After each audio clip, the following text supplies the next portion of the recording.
Hello दोस्तों, मैं मोनू कुमार आप सभी का साइंस के इस महफिल में स्वागत करता हूं। सो फ्रेंड्स, आज के इस वीडियो में हम 12th फिजिक्स के एक और इम्पोर्टेंट न्यूमेरिकल का पोस्टमार्टम करने वाले हैं। और दोस्तों, ये जो 5 नंबर वाला न्यूमेरिकल हम सॉल्व करवा रहे हैं, ये पिछले कई साल के प्रीवियस ईयर के क्वेश्चन पेपर से हमने क्वेश्चन को पिक किया है। आप देख सकते हैं, ठीक, उनमें जितने भी क्वेश्चन है 5 नंबर वाले, अगर आपने उन न्यूमेरिकल को तैयार कर लिया मेरे दोस्त, तो समझ लीजिए कि आप झंडा गाड़कर एग्जाम में आएंगे। चलिए देख लेते हैं, और इसकी हम प्लेलिस्ट भी बना देंगे, ठीक, कि 5 अंक वाले न्यूमेरिकल प्लेलिस्ट भी बना देंगे। सारी वीडियो आप वहां से वॉच कर लीजिएगा। तो चलिए यहाँ से क्वेश्चन देख लें। बहुत ही प्यारा सा क्वेश्चन है दोस्तों, और सभी के सभी क्वेश्चन, ये क्वेश्चन आपके 5 नंबर में पूछे जाते हैं। तो कहीं ना कहीं ये जो डेरिवेशन निगमन से बहुत ही आसान ये होता है, लेकिन बस आपको समझना है। क्वेश्चन क्या कह रहा है दोस्तों? कह रहा है कि एक एलसीआर परिपथ है और इसमें प्रत्यावर्ती धारा स्रोत की वोल्टता और धारा निम्नलिखित समीकरण द्वारा व्यक्त की जाती है। यानी एक वोल्टता समीकरण है दोस्तों, एक धारा समीकरण है। देन आपको इसमें ज्ञात क्या करना है? आवृत्ति ज्ञात करना है। दूसरा, धारा तथा वोल्टता के बीच कलांतर ज्ञात करना है। तीसरा, परिपथ की प्रतिबाधा ज्ञात करना है। और चौथा, मेरे रसगुल्लों, क्या ज्ञात करना है? कि परिपथ में शक्ति क्षय। तो चलिए यहां से हम शुरुआत करते हैं। सबसे पहले कि वोल्टता समीकरण क्या होता है। देखिए, ये वोल्टता समीकरण आपके लिए बहुत ही ज्यादा इंपॉर्टेंट है, ठीक। वोल्टता समीकरण अगर हम कंपेयर करेंगे फ्रेंड्स, ध्यान देना कि वोल्टता जो समीकरण होता है वो क्या होता है? वो होता है V बराबर V0 साइन ओमेगा टी और प्लस का φ1 मान लेते हैं, क्योंकि 2 समीकरण, एक है यहाँ है, एक यहाँ। और यहाँ से जो धारा समीकरण होगा वो होता है I बराबर I0 साइन ओमेगा टी, और इसको हम प्लस φ2 मान लेते हैं।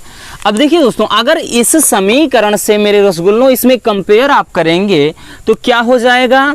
तो V0 हमें निकलेगा, ठीक है ना। V0 बराबर कितना हो जाएगा दोस्तों? ध्यान से समझिए कि V0 के स्थान पे दिया क्या है? 200। तो ये भाई साहब हो गया आपका 200 वोल्ट, 200 वोल्ट हो गया, ठीक है ना, V0 का मान। अब उसके बाद एक चीज और दिख रहा होगा मेरे दोस्त, ओमेगा के स्थान पे क्या दिया है?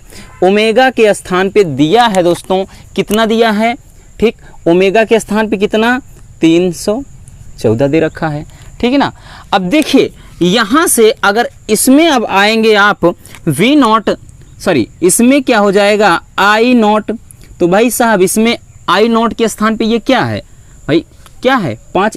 इस समीकरण से कंपेयर करेंगे तो I0 का मान कितना निकल कर आया दोस्तों? 5 आया, यानी 5 एम्पियर। और दूसरा देख लेते हैं, इसमें भी वही चीज कि ओमेगा बराबर कितना आया है? ओमेगा क्या है? कोणीय आवृत्ति। तो यहां से ओमेगा क्या है? ओमेगा के स्थान पे इसमें भी वही चीज है, ठीक, 314, ठीक है ना। अब यहां से एक चीज देखिए, अब हमें करना क्या है? ये तो रहा, और एक चीज और ध्यान देना, इसमें φ1 का भी वैल्यू दे रखा है, तो हम φ1 को भी लिख लेते हैं, इसमें φ2 को लिख लेते हैं।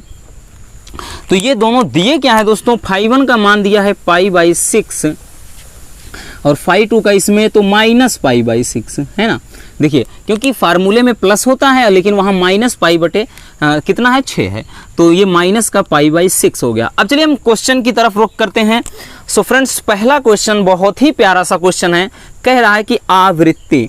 देखिए क्वेश्चन, यही तो फायदा है न्यूमेरिकल का, क्योंकि इसमें क्या होते हैं दोस्तों, इसमें निश्चित होता है कि भाई यही सूत्र लगना है तो यही लगना है।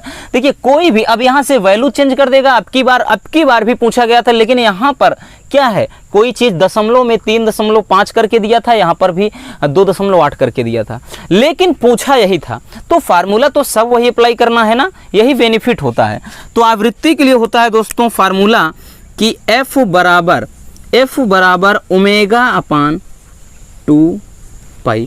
ये क्या होता है आवृत्ति के लिए? आप इसको अच्छे से अगर आपको नहीं पता दोस्तों, तो पूरी किताब का अगर आप फार्मूला चाहते हैं, देन इस वीडियो के डिस्क्रिप्शन में जाइए, वहां से पूरे संपूर्ण किताब का फिजिक्स का फार्मूला आपको मिल जाएगा। थोड़ा मेहनत करना पड़ेगा, 1 घंटे लगेंगे, आप उसको वीडियो को देखिए और उसको लिख लीजिए कॉपी में। ओके, चलिए, तो ये रहा आवृत्ति के लिए। अब ध्यान से समझिएगा, इसमें क्या करेंगे हम दोस्तों कि F बराबर कि ओमेगा के स्थान पे कितना दिया है?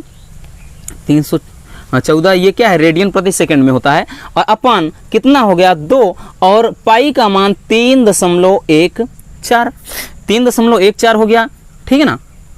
अब ध्यान से समझिएगा, अगर दशमलव हमें हटाना है तो 314 है, 300 ये 14 है, ठीक। दशमलव हटाना है तो 2 अंक के बाद दशमलव है इधर, तो दोस्तों इसका मतलब 100 से ऊपर नीचे गुणा कराएंगे तो ये 2 जीरो तो बढ़ जाएंगे भाई साहब, और नीचे ये 2 है, गुणे ये 314 हो गया। आपको बताने के लिए कि आपको तकलीफ ना हो, बाकी आप डायरेक्टली काटेंगे 100 बार में कटेगा, लेकिन कुछ बच्चे कहेंगे 100 बार में कहाँ कटेगा, 314 है, 314 है, तो कमजोर बच्चे भी इस चीज को सीख जाएंगे। 2 अंक के बाद दशमलव है, ऊपर 100 से गुणा किया ऊपर नीचे, अगर 1 अंक के बाद होता तो हम 10 से गुणा करते, 3 अंक के बाद होता तो 1000 से, तो इस तरह से अब इसको करेंगे तो ये भाई साहब तो कट गया। तो बचा क्या, f बराबर, भाई ऊपर बच गया है 100 और नीचे बच गया है 2, तो इसको आप काट देंगे तो फ्रेंड्स कितना आ गया 50, यानी f का जो मान आ गया वो आ गया 50 हर्ट्ज, ठीक है ना। हर्ट्ज में होगा, आवृत्ति का मात्रक हर्ट्ज हो गया, ठीक। अब दूसरा क्वेश्चन देख लेते हैं। दूसरा क्या कह रहा है, धारा तथा वोल्टता के बीच कलांतर कह रहा है, ठीक है ना। दूसरे क्वेश्चन में ध्यान से समझिए दोस्तों, पूछ रहा है कलांतर क्या होगा। तो कलांतर निकालने के लिए देखिए, कलांतर बराबर हो जाएगा दोस्तों, यानी फाई बराबर, ठीक, फाई 1 माइनस फाई 2, यानी कलाओं का अंतर, ठीक है ना। जो भी यहाँ पे कलाओं का अंतर यानी कलांतर, क्योंकि फाई को कला कहा जाता है इसमें। अब ध्यान से समझिएगा, इसमें लिखेंगे क्या, यहाँ से इसको हम इधर देख लेते हैं कि फाई बराबर हो जाएगा फ्रेंड्स, फाई बराबर, फाई 1 का मान कितना है π/6 माइनस फाई 2 का मान कितना है π/6, हाँ माइनस का है ये, ठीक है ना। तो ये दोस्तों क्या हो जाएगा, दोनों क्या हो जाएगा, माइनस माइनस प्लस हो जाएगा, यानी π/6 प्लस π/6, ठीक। तो ये हो जाएगा फ्रेंड्स, फाई बराबर हो जाएगा 2π/6, ठीक। नीचे हर समान है, ऊपर पाई मिलकर 2π, 2 तिहाई 6, तो यहाँ से ये निकल कर आया फाई बराबर π/3, ठीक। ये किसका मान आ गया, ये निकल कर आया फाई यानी कलांतर, फाई बराबर π/3, यहाँ से ये निकल कर आया दोस्तों कलांतर। दूसरा आंसर हो गया। तीसरी चीज हमें निकालना क्या है, परिपथ की प्रतिबाधा, ठीक है ना। तो हम तीसरा चीज निकालेंगे। अब क्या निकालना है हमें, प्रतिबाधा। देखिए प्रतिबाधा, वैसे तो LCR परिपथ में प्रतिबाधा के लिए जो फार्मूला होता है वो होता है दोस्तों Z बराबर यहाँ से होता है, ध्यान देना कि R² plus XL minus XC का स्क्वायर, ये प्रतिबाधा के लिए सूत्र होता है, हमने लिखाया भी है। लेकिन मेरे दोस्त यहाँ पर ना तो R का वैल्यू है, ना तो XL है, ना तो XC है।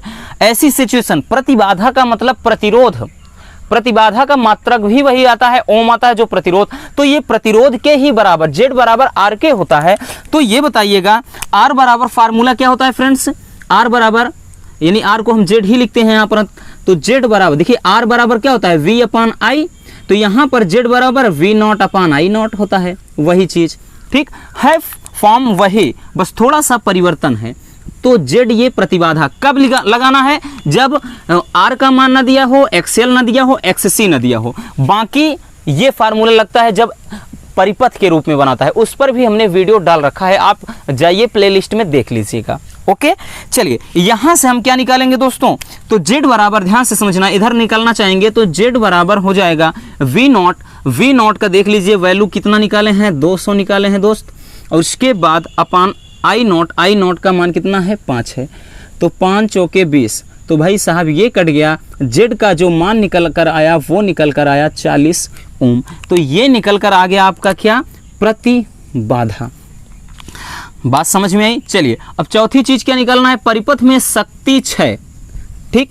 अब देखिए इसमें निकालना है कि शक्ति क्षय क्या होगी, तो शक्ति क्षय बराबर फार्मूला जो होता है दोस्तों वो होता है, ध्यान से समझिए, P बार बराबर यहाँ पर लिखते हैं V0/√2 into I0/√2 into cos φ।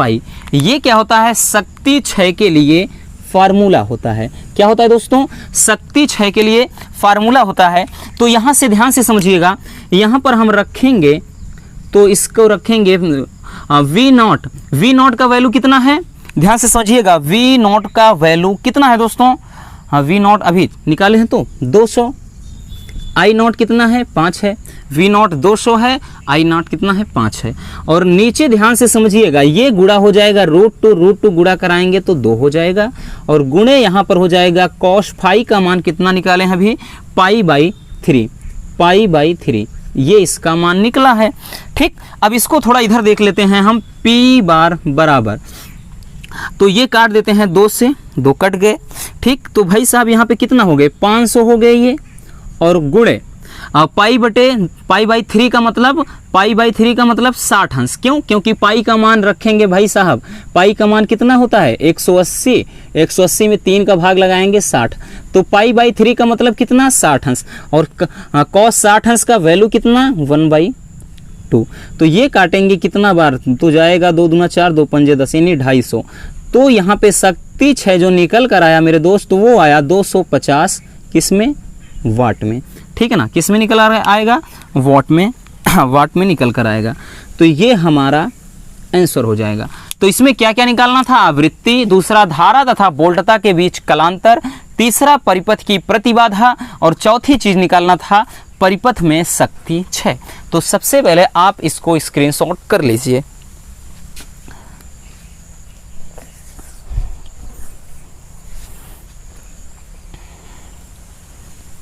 चलिए, हो गया।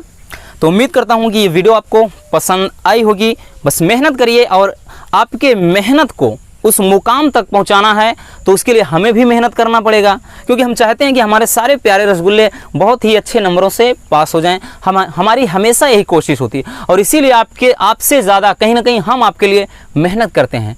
तो अगर वीडियो पसंद आई है तो प्लीज़ इस वीडियो को लाइक कर देना, और नए हैं तो चैनल को सब्सक्राइब ज़रूर कर लीजिए, और एक प्यारा सा कमेंट बॉक्स में छोड़ दीजिए। मिलते हैं किसी और मज़ेदार टॉपिक के साथ। Love you, bye bye, take care.